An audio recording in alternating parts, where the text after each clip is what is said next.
மாண்புமிகு உறுப்பினர் அருள்.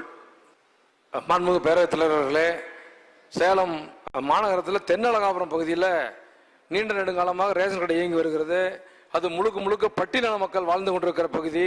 அந்த ரேஷன் கடை ஒரு பஜனை மடத்தில் வாடகை கட்டடத்தில் இயங்கி வருகிறது.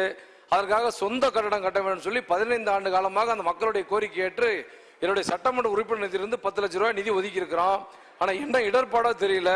அந்த பணியை இதுவரையிலே அதற்கான அந்த இடம் இருக்குது, அந்த இடத்தை எடுத்து அந்த பணியை விரைந்து அந்த நான் ஒதுக்கி இருக்கிற அந்த சட்டமன்ற உறுப்பினர் நிதியிலிருந்து அந்த கட்டிடம் கட்டி கொடுப்ப அமைச்சர் நடவடிக்கை எடுப்பாரா என்று தாங்கள் வாயிலாக கேட்டமர்கிறேன்.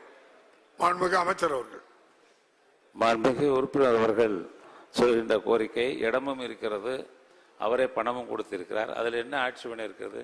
கண்டிப்பாக உடனே கட்டித் தருவதற்கு நடவடிக்கை மேற்கொள்ளப்படும்.